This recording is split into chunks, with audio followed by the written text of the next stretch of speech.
"Buy me, Cowboy, the most beautiful Apache slave," said when she saw the man at the market. The sun over Silverhorn burned so fiercely that even the dust seemed afraid to rise. On the wooden platform in the center of the square stood a woman with her wrists bound, her chin lifted, her gaze unbroken. Tashona Neole did not tremble. She looked like something carved from the bones of the canyon itself, proud and silent while the crowd muttered about wild Apache blood no man could ever tame. No one stepped forward. No one dared. Then Elias Crowder rode into the square. He carried the heaviness of a man who had buried too many pieces of himself in forgotten soil. When his eyes met hers, the air shifted. The fierce stillness in her face softened for the first time, just enough for a single breath to slip through her lips. "Buy me, Cowboy." The words were quiet, but they cut through the heat like a blade. Elias froze, startled not by the request, but by the familiarity in her eyes that remembered him even when he had tried to forget himself. He tossed $80 into the dust. The square fell silent as fate made its choice. Before we continue the story, take a moment to comment below and tell me where you're watching from and why Wild West love stories speak to you. Your thoughts help this tale reach the folks who truly feel its heartbeat. Silverhorn baked under a white sky that refused to move. Heat shimmered above the rooftops, sliding off tin awnings and turning every breath into something sharp enough to cut the throat. The smell of horse sweat, dry timber, and distant mesquite smoke drifted through the narrow streets where traders and drifters moved with the sluggish caution of people who had seen too much. Beyond the last rows of buildings stretched the open nothingness of Arizona territory, a country where mountains rose like broken teeth and riverbeds waited months for a single thread of water. Elias Crowder guided his horse through the thinning crowd and out toward the canyon road. He didn't look back at the town. He rarely looked back at anything. A quiet man with shoulders built from labor and silence. He carried the kind of calm that came from living too long in places where a wrong step meant death. There was a scar on his forearm, a thin white line that never fully faded, a mark from a night he refused to speak of. People said he lived alone because he preferred it. The truth was simpler and far heavier. Solitude was easier than remembering who he used to be. Behind him rode the woman he had just bought.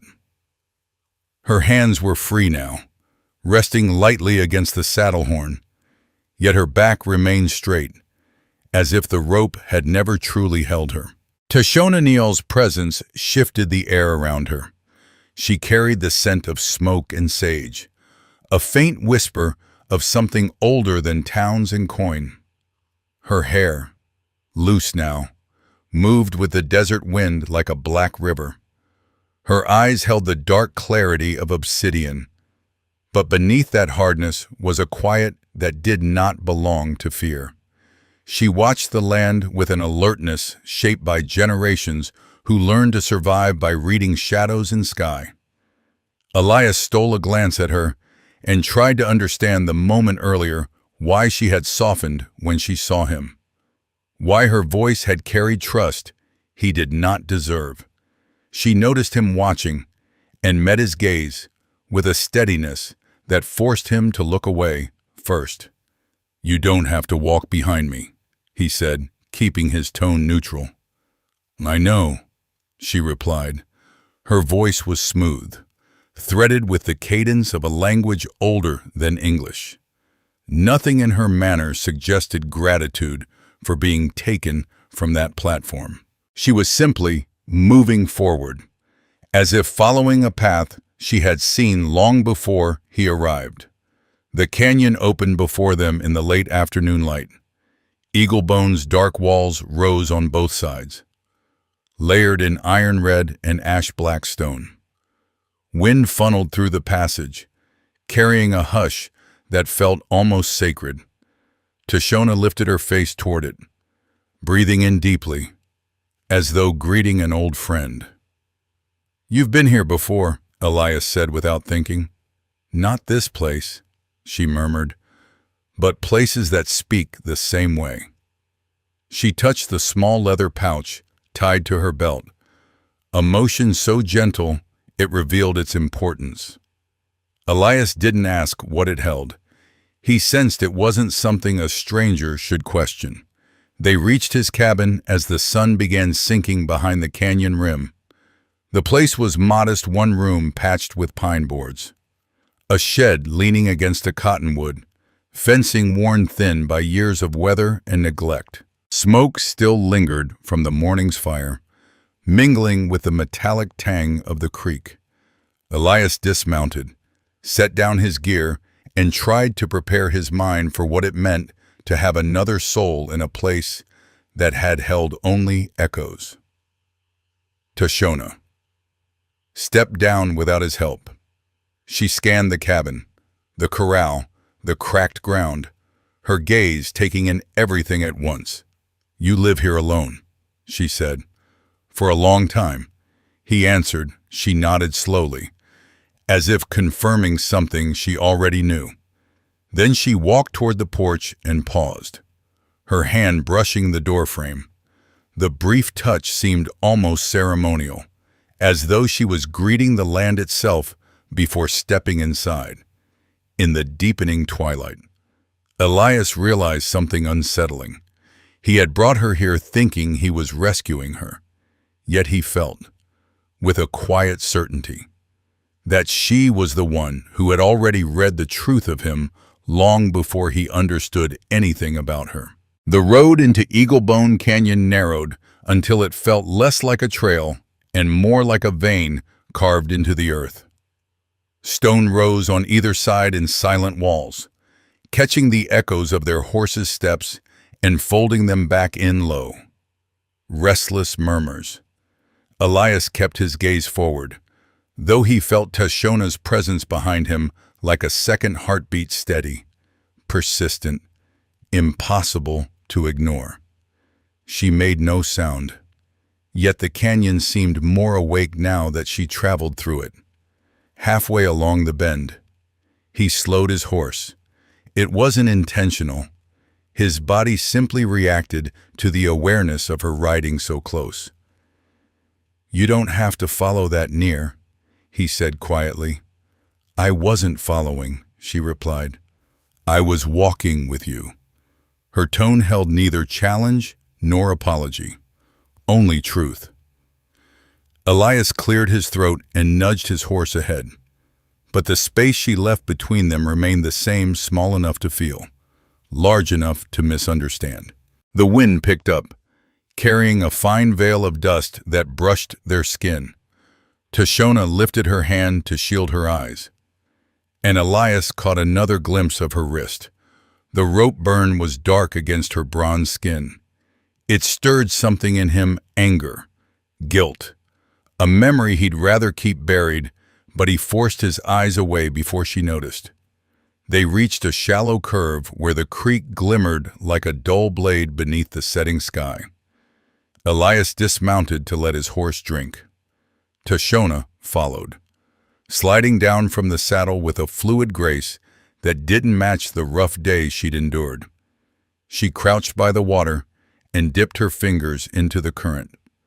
The way she touched it was almost reverent. "This place remembers," she said, not looking at him. "Remembers what he asked, that it was once alive." She stood, letting droplets fall from her hand, "and that some things still can be." The words pressed into him harder than he expected. He busied himself tightening the saddle straps, pretending not to hear the meaning she left unsaid. She walked a few paces upstream, studying the canyon with a careful, listening stillness. Elias watched her from the corner of his eye. There was something familiar in the way she tilted her head, as if measuring the land's breadth. Then he realized why. Months ago, on a lonely stretch of trail, he had seen a woman collapse near a fallen log. She tried to stand when he approached, but her leg had buckled. He hadn't asked questions. He'd only left his canteen within her reach and walked on, certain she'd disappear into the desert like everything else that never belonged to him. Now, seeing her framed by the canyon light, he understood. "You remembered me," he said softly. She turned, eyes reflecting the water's pale shine. "You didn't give your name, but you gave water." A faint shift touched her lips, not quite a smile. The desert listens when someone does that. He opened his mouth, unsure whether to apologize, explain, or deny the gravity she placed on such a small act. In the end, he said nothing. Words felt too thin beside the weight of her gaze. As they continued toward the cabin, the distance between them held a new tension, no longer suspicion, not yet trust, something fragile that neither dared disturb. Tashona rode slightly ahead now, her silhouette dark against the canyon's fading gold. Elias found his eyes drifting to her more times than he allowed himself to admit. When they reached the clearing before his home, she paused at the edge of the corral. The last light slid across her cheekbone, softening the strong lines of her face. "You knew I would follow," she said. "I didn't know anything," he answered. "You did." Her voice lowered, barely a breath. "Some things aren't chosen, they're just found." Elias looked at her, truly looked, and felt the canyon tighten around them, the world narrowing to a single quiet truth he wasn't ready to name. The evening wind rose, cool and patient, carrying their silence into the long, waiting dark. The first morning in Eaglebone Canyon dawned pale and cool, a thin wash of silver spreading across the ridgeline like breath on glass. Elias stepped out of the cabin, expecting silence, the kind that usually greeted him at daybreak. Instead, he found Tashona already kneeling by the fire pit, coaxing a small flame out of the embers he had left the night before. Her movements were steady, deliberate, almost ceremonial. She didn't look up when he approached. "You're up early," he said. "I rise with the land," she answered. "It wastes nothing." Elias wasn't sure whether she meant the canyon or herself. He nodded awkwardly and went to fetch water, telling himself that her presence was temporary, that he'd give her supplies and she'd move on once she found her direction. Yet as he dipped the bucket into the creek, he caught her reflection behind him still, centered, utterly unafraid. Something in him tightened when he returned. She was already sweeping the cabin floor with a bundle of dried yucca stems she had tied together. He frowned before he could stop himself. "You don't need to do that," he said. She paused, lifting her gaze. "I know. Then why?" "Because a house remembers the hands that care for it." He opened his mouth to protest, but found no ground to stand on. She turned back to her sweeping, ending the discussion without a trace of defiance. And that quiet certainty unsettled him more than rebellion ever could. That day followed a rhythm he didn't ask for, but somehow fell into. She worked beside him with the ease of someone who belonged nowhere and everywhere at once. When he chopped wood, she gathered the splinters. When he repaired the feed trough, she measured the broken plank with careful fingers, as if reading its history. Sometimes she hummed under her breath, a melody that rose and sank like water slipping over stone. He did not understand the words, but he felt the meaning. Near midday, she walked to the corral and traced her hand along the spine of his mare. The horse, normally wary of strangers, lowered her head and breathed against Tashona's palm. Elias watched with surprise. "She trusts you," he said. Tashona's eyes softened. "Animals see what people ignore. What do they see?" She glanced at him, and the look held a depth he wasn't ready to face. A man who speaks little, but listens when it matters. He turned away before she could read more than he intended. In the afternoon, he taught her how to steady a saw against a thick branch. She learned quickly, adjusting her grip without being told twice. When her fingers brushed his, a small spark climbed up his arm. He drew back instinctively. Tashona noticed but said nothing. Instead, she stepped to the other side of the log, giving him space he didn't know how to ask for. Later, she led him to the far corner of the property where the ground dipped into a shallow basin. She crouched and touched the soil with the back of her hand. "Water passed here last spring," she murmured. He knelt beside her. "How can you tell the earth holds its scars?" She pressed 2 fingers into the dirt, just as people do. Her words slid into him with quiet force. He looked away, focusing on the canyon walls instead of the truth she had unknowingly struck. As the sun lowered, they returned to the cabin. Elias watched her gather herbs she had collected earlier: narrow leaves, crushed seeds, a sprig of something that smelled faintly of mint. She hung them near the fire to dry. "My father taught me this," she said softly. "The plants that heal, the ones that warn, the ones that call storms." "Call storms," he repeated. She smiled gently, not with magic, with memory. She didn't elaborate, and he didn't ask. Some things didn't need explaining to feel true. When dusk arrived, the canyon seemed to draw inward, gathering its shadows like a long breath. Elias sharpened his knife on the doorstep, listening to the scrape of steel against stone. Behind him, Tashona tended the fire. The cabin glowed with a warm amber light, flickering over her face and tracing the delicate curve of her cheekbone. "How long will you stay?" he asked without turning around.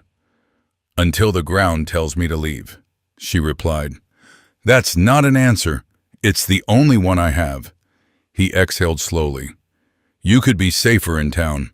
Silverhorn is not safe for me." Her voice lowered. "Besides, you bought me." The knife stilled in his hand. "I didn't buy you for myself." "I know." "Then why say it like that?" She hesitated. "Because some people hear that word and think it means ownership, but you don't." The truth of her statement steadied and unsteadied him all at once. Silence stretched, warm instead of heavy. The fire crackled softly. The canyon wind slipped through the chinks in the wall. Elias turned at last, and their eyes met across the small cabin. Something shifted, subtle but irrevocable, the fragile beginning of understanding. Later, as she sang by the hearth, Elias sat on the porch, staring at the slice of sky between the canyon walls. Her voice floated through the door, soft, ancient, carrying a story he could feel even without translation. He leaned back against the post, letting the melody seep into the cracks of his solitude. He realized, with a quiet shock, that the cabin no longer sounded empty. Inside, Tashona finished her song and placed another piece of wood on the fire. She looked toward the door, sensing him there even without seeing him. Her expression softened in the glow of the flames. Neither of them spoke, yet the silence between them had changed. It no longer kept them apart. It held them gently, unmistakably like the first thread of a bond neither had intended to weave. The heat broke without warning. Elias sensed it first, not in the air, but in the ground beneath his boots. The soil felt tense, as if holding its breath. By late afternoon, the sky over the Mogollon Rim darkened in heavy folds, a bruise spreading across the horizon. Tashona stepped out of the cabin and looked toward the ridge. The wind caught her hair, lifting the strands like black flame. "It comes fast," she murmured. "What does Elias ask?" "The kind of rain that doesn't fall," she said, eyes narrowing. "It drops." Before Elias could respond, a distant rumble reverberated through the canyon deep, rolling, unmistakable. The first flash of lightning tore the sky open. He glanced toward Clearbone Creek. A thin trickle of water shimmered at its bottom. Nothing alarming yet, but he knew what she meant. In these canyons, storms elsewhere birthed floods here. "I need to secure the corral before the wind takes it apart," he said. "You should stay inside," Tashona replied. "I've lived through storms," he countered. "Not this one." Rain struck then hard, sudden, each drop a cold slap against sunburned skin.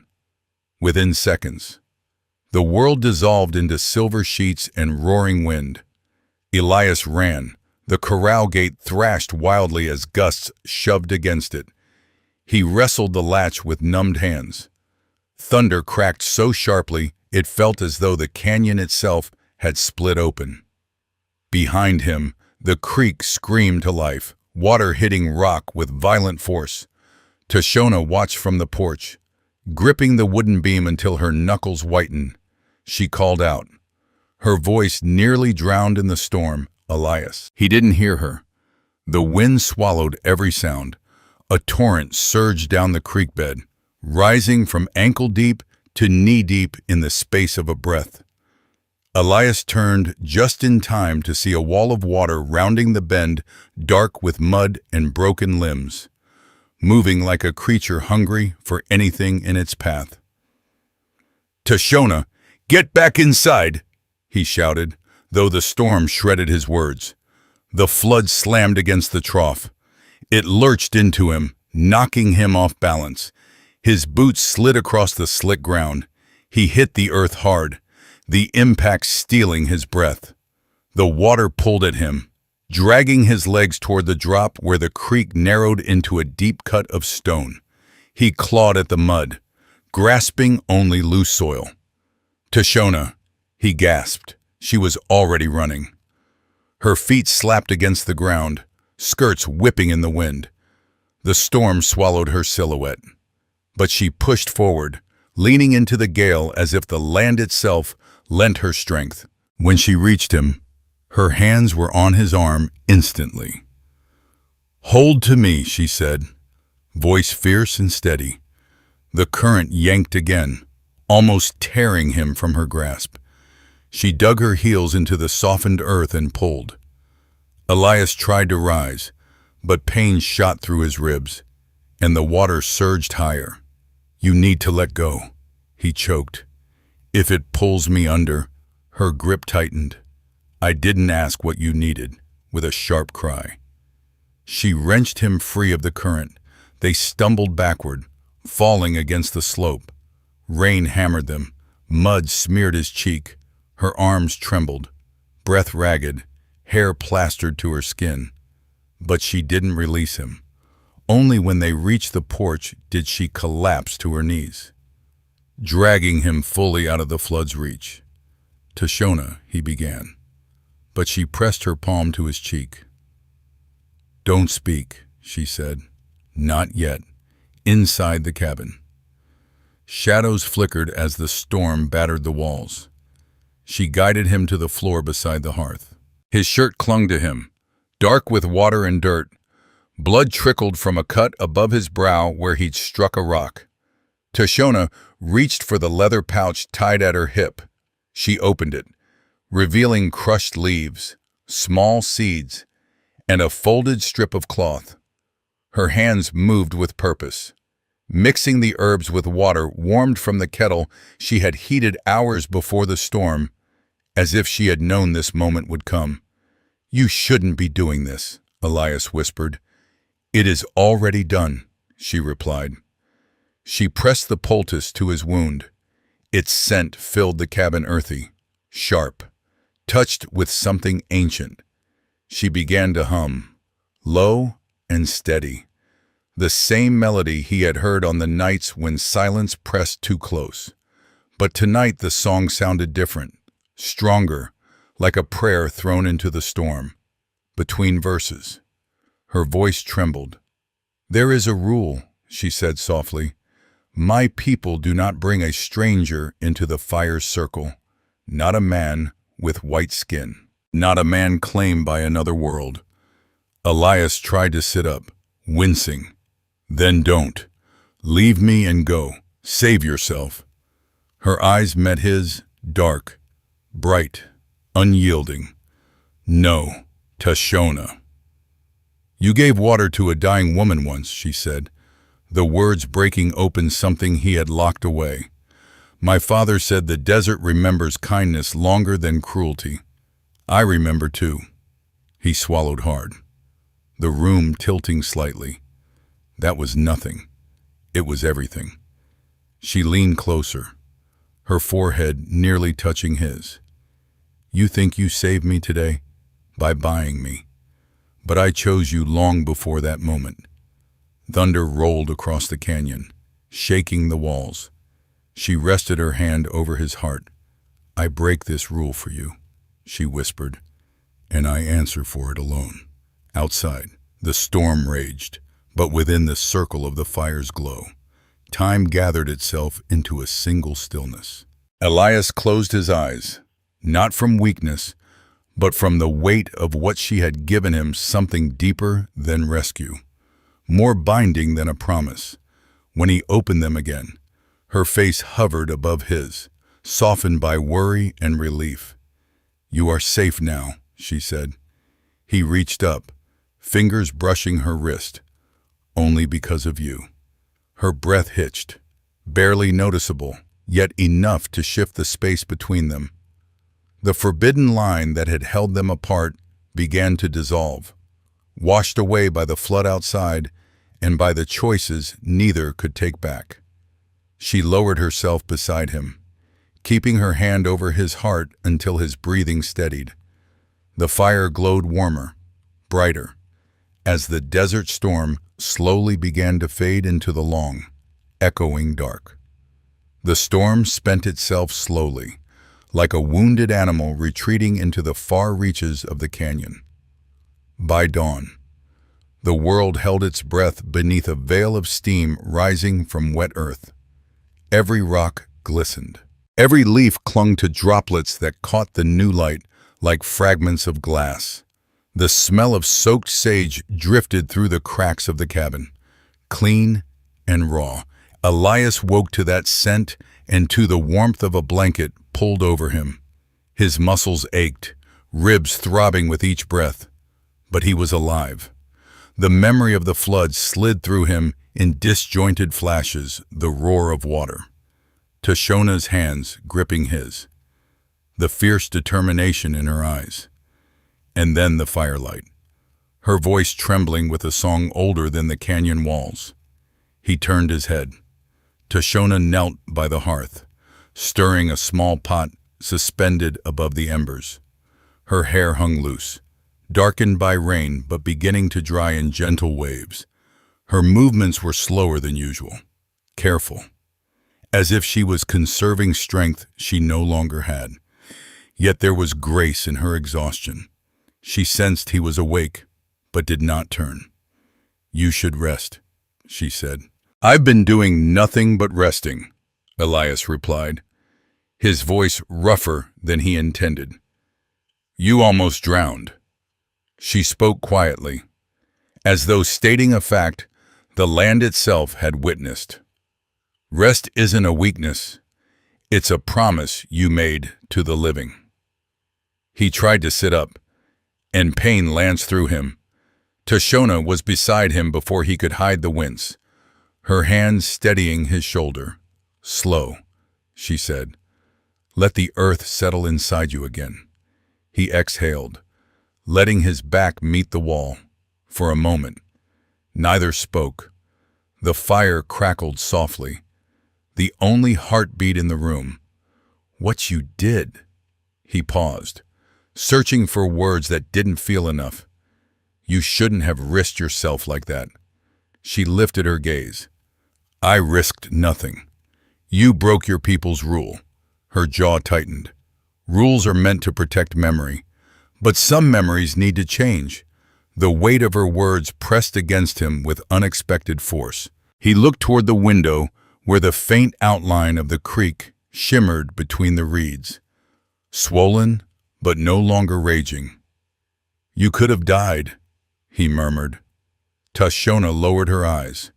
"So could you." A fragile quiet filled the cabin. Elias felt the truth settle into him like warmth. She had chosen him not because of debt or fear, or the strange twist of fate that put them on the same platform in Silverhorn. She had chosen him long before he ever understood the measure of that moment by the fallen log, when a silent act of kindness carved itself into her memory. "What happened out there," she said slowly, "was more than weather. The storm answered something we carried. It took from us. But it also gave." "What did it give?" he asked. She hesitated, then opened the small leather pouch she always kept close. Inside were pale kernels of corn, kept dry through rain and flood, wrapped in a piece of worn cloth. "My father saved these," she said. "Seeds from before soldiers burned our tents. He told me that when the land forgives, these will grow, and when they grow, the people survive." Elias studied the kernels, humbled by the weight they carried. "You're planting them here." Her eyes softened. "If the earth accepts them." He felt a tightening in his chest. Not fear, not pain, something else. Something he had not let himself feel in years. "Let me stand with you when you do it," he said. Her breath stilled for a moment, as if those words struck deeper than he knew. Then she nodded.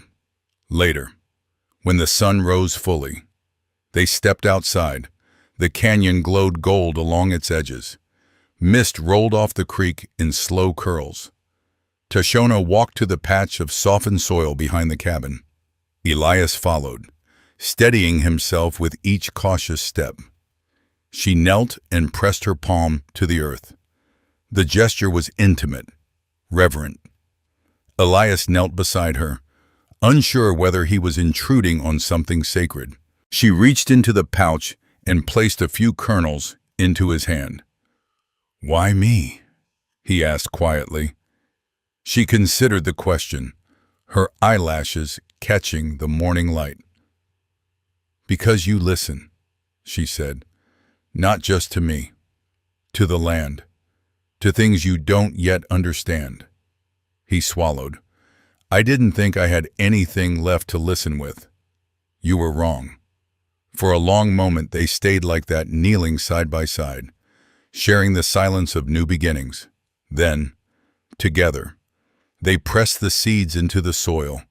The earth was cool and pliant beneath their fingers. Tashona covered the seeds with gentle strokes. "If they grow, it means the ground remembers my people with kindness." Elias looked at her, saw the hope she kept guarded beneath a lifetime of loss. "And if they grow," he said softly, "we remember each other the same way." Her breath caught, a small sound, but enough. She met his gaze not with the calm distance she usually carried, not with the defiant strength she'd shown in town, but with something open, quiet, and deeply human. The canyon wind brushed past them, lifting strands of her hair and carrying them across his cheek like a fleeting touch. For the first time since the floodwaters rose, Elias felt steady, not because the danger had passed, but because she was here, because something in both of them had shifted, irrevocably, toward the other.